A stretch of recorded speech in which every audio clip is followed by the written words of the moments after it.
धूप और छाव की तरह हमारे जीवन में सुख और दुख आते रहते हैं। हमें लगता है कि हमारे जीवन में हजारों दुख है, लेकिन अगर वास्तविकता में देखा जाए, आंखें खोलकर देखा जाए तो जीवन में सिर्फ एक ही दुख होता है। और वह दुख क्या है? इस बौद्ध कहानी के माध्यम से हम समझ जाएंगे कि वह एकमात्र दुख क्या है और उसका समाधान क्या है। तो अपने दुख का निवारण करने के लिए इस कहानी को आखिर तक जरूर सुने, इससे पहले कि आप इस कहानी में खो जाएं। इस चैनल को सब्सक्राइब जरूर कर लें। तो चलिए कहानी शुरू करते हैं।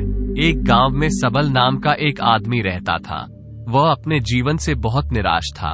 उसकी निराशा का कारण ये था कि वह अभी तक कुछ भी नहीं करता था। उसके घरवाले उसे दूसरों का उदाहरण देकर ताने मारते थे और कहते थे कि वो सब तो कामयाब हो गए और तू यहीं का यहीं रह गया। जब भी वह कहीं बाहर जाता तो लोग उससे पूछते कि तुम क्या कर रहे हो भाई, और उसे ये कहने में बहुत शर्म महसूस होती कि वह अभी कुछ नहीं कर रहा, कुछ करने की कोशिश कर रहा है। धीरे धीरे उसने लोगों से मुंह छिपाना शुरू कर दिया। उसका दुख इतना बड़ा था कि उसको लगता था कि वो धरती पर एक बोझ है और उसके बस में कुछ भी करना नहीं है। वो कुछ कर ही नहीं सकता तो वो जीकर क्या करेगा? उसे अब मर जाना चाहिए। वो अकेले में बैठकर रोता और भगवान को दोष देता। एक दिन उसने नगर में एक गुरु को देखा जो दुख के ऊपर प्रवचन दे रहे थे। गुरु कह रहे थे कि दुख एक गुरु की तरह होता है जो आपको जीवन के बारे में समझाता है और आपको सही से जीने का तरीका बताता है। आप चाहें तो दुख रूपी गुरु से अपना जीवन सीख सकते हैं या दुख में डूबकर बैठे बैठे रो सकते हैं। सबल भी यह बातें सुन रहा था। जब उपदेश खत्म हुआ तो उसने गुरु से कहा, दुख कुछ सिखाकर नहीं जाता बल्कि पीड़ा देकर जाता है। दुख की पीड़ा अनंत होती है। ऐसा लगता है कि इसके बाद कुछ नहीं मिलने वाला, कुछ नहीं होने वाला। मृत्यु भी उसके सामने कम लगती है।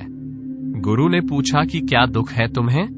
सबल ने अपनी सारी परेशानी गुरु को बता दी और कहा कि मेरे दुख का आपके पास कोई समाधान नहीं है।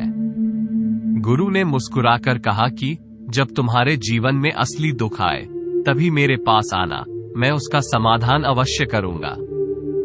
ये कहकर गुरु वहां से चले गए। सबल ने सोचा कि क्या मेरा दुख असली नहीं है? क्या ये दुख जो मैं झेल रहा हूं दुख नहीं है? कोई भी मेरे दिल का दर्द नहीं समझता। अरे घर वाले नहीं समझते तो गुरु क्या समझेंगे? अपने दुखों से परेशान होकर सबल ने एक निर्णय लिया कि वो कुछ करके दिखाएगा। उसने एक छोटा सा व्यापार शुरू किया। उसे उसके व्यापार में सफलता नहीं मिल रही थी, पर उसके घर वाले बहुत खुश थे कि वो कुछ तो प्रयास कर रहा है। धीरे धीरे उसे सफलता मिलने लगी और फिर उसने रफ्तार पकड़ ली। वो 2 सालों के भीतर ही एक बड़ा व्यापारी बन गया। अब उसके आसपास काफी लोग थे जो उसे पसंद करते थे, जो उसकी चिंता करते थे, जो उसके कार्यों की सराहना करते थे, प्रशंसा करते थे। उसके माता पिता भी अपने बेटे की प्रशंसा करते करते नहीं थकते थे। उसके मित्रों की संख्या दिन ब दिन बढ़ती जा रही थी और वो बहुत खुश था। फिर उसके कुछ दोस्तों ने उसको सलाह दी कि उसे अपना व्यापार अब और बड़ा करना चाहिए। जब वो बड़ा व्यापारी बनकर इतना खुश है तो सोचो, अगर तुम इस नगर के, इस राज्य के सबसे बड़े व्यापारी हो जाओगे तो कितना सुख होगा तुम्हारे पास, कितने लोग तुमसे जुड़ेंगे, कितना यश तुम्हारा फैलेगा। स्वयं राजा भी तुम्हारी तारीफ करेंगे और जरूरत पड़ने पर तुमसे ही धन उधार लेंगे। ये बात सबल के मन में बैठ गई और अब वो और ज्यादा मेहनत करने लगा, लेकिन ये सब कुछ उसे बहुत जल्दी चाहिए था।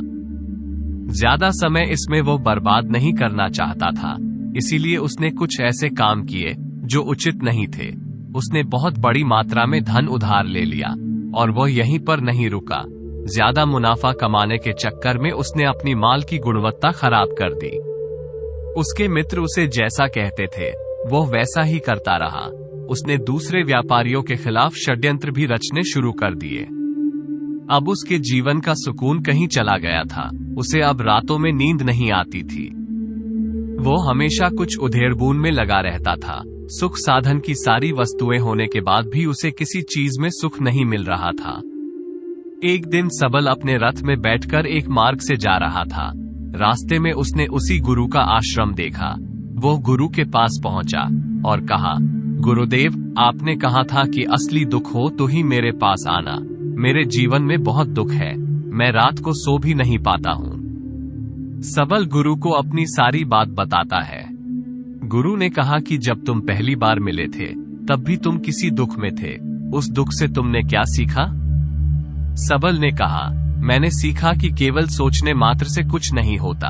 अपनी सोच को साकार करने के लिए कर्म करना पड़ता है, और केवल कर्म करने से कुछ नहीं होता। कर्म को अंतिम पड़ाव तक ले जाना आवश्यक होता है। चाहे रास्ते में कितनी भी बाधाएं आए, कितनी भी निराशा आए, चाहे ऐसा क्यों ना लगे कि अब कुछ नहीं होगा, तब भी यह मानकर कि जो कार्य मैं कर रहा हूँ मैं इसमें सफल होकर ही रहूंगा, कर्म करना चाहिए। लोग केवल सफल आदमी को ही महत्व देते हैं, बाकी चाहे कोई कितना भी अच्छा क्यों ना हो, इस दुनिया के लिए वो बोझ ही कहलाता है। गुरु मुस्कुराए और कहा, जब तुम्हारे जीवन में असली दुख आए तब मेरे पास आना, मैं उसका समाधान अवश्य करूंगा। सबल फिर से आश्चर्यचकित हो गया कि ये दुख क्या असली दुख नहीं है? असली दुख और होता क्या है? लेकिन उसने कुछ नहीं बोला। सबल ने गुरु को एक घड़ा भेंट किया जो सोने के सिक्कों से भरा था।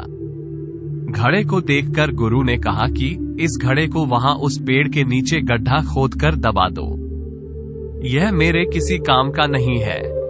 सबल ने ऐसा ही किया और वो वहां से चला गया। धीरे धीरे सबल को व्यापार में घाटा होने लगा।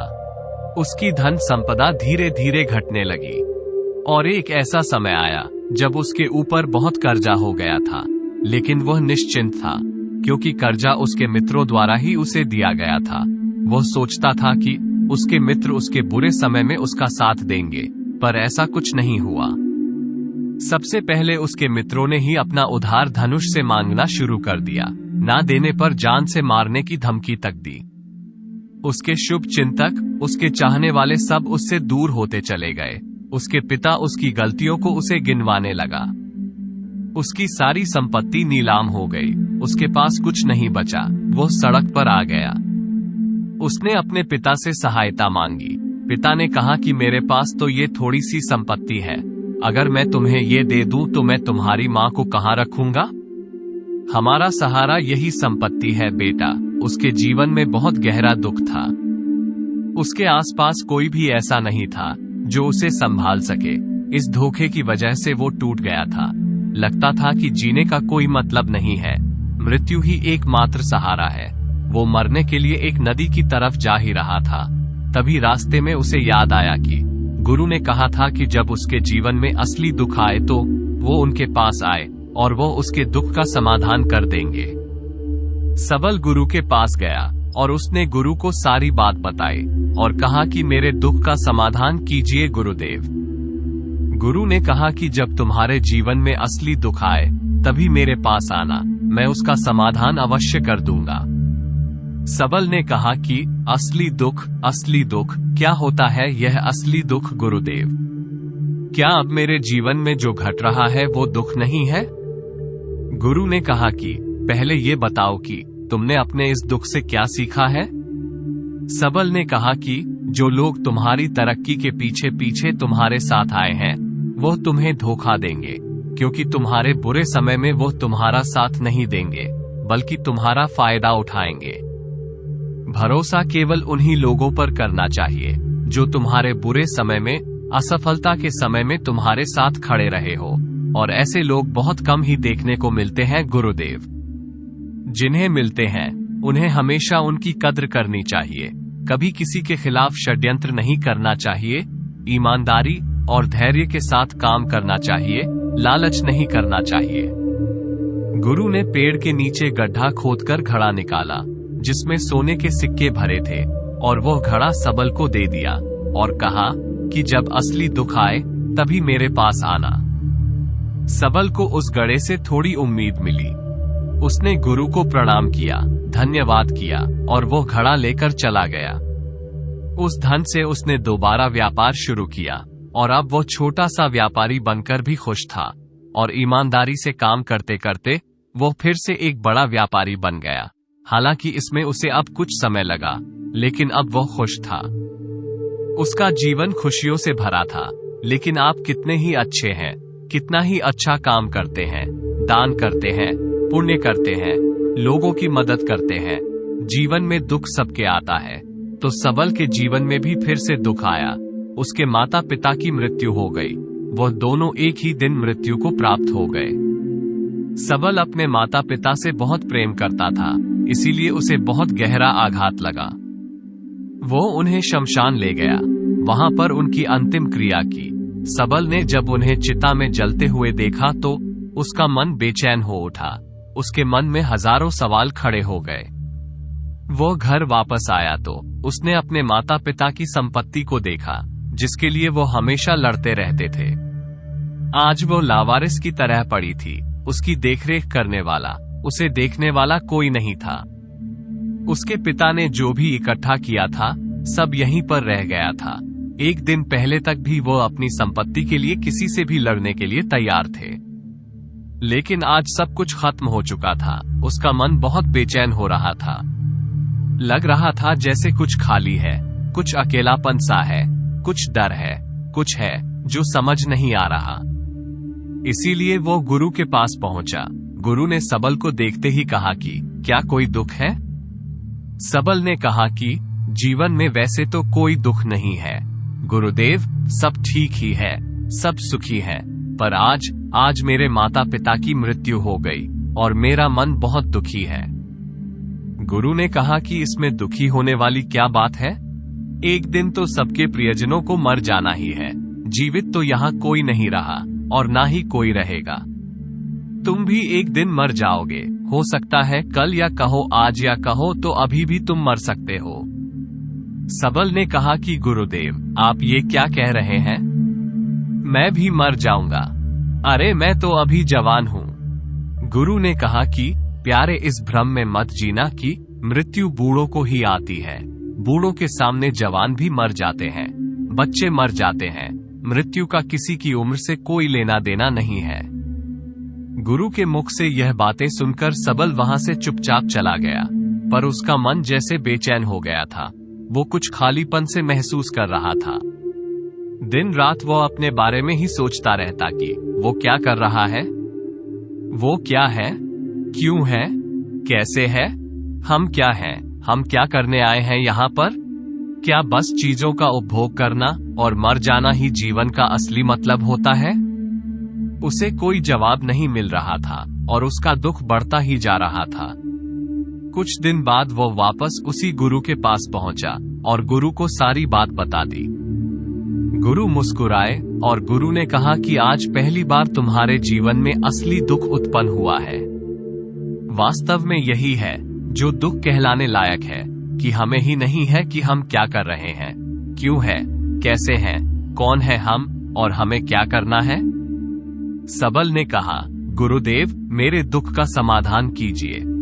गुरु ने कहा कि हम सब अपने जीवन भर क्या इकट्ठा करते रहते हैं? सबल ने कहा कि गुरुदेव, सभी लोग धन संपत्ति, मान सम्मान, प्रेम, परिवार, मित्र, शत्रु, पद प्रतिष्ठा इकट्ठा करते रहते हैं। गुरु ने कहा कि क्या इनमें से कुछ भी करके हम अपने साथ ले जा सकते हैं?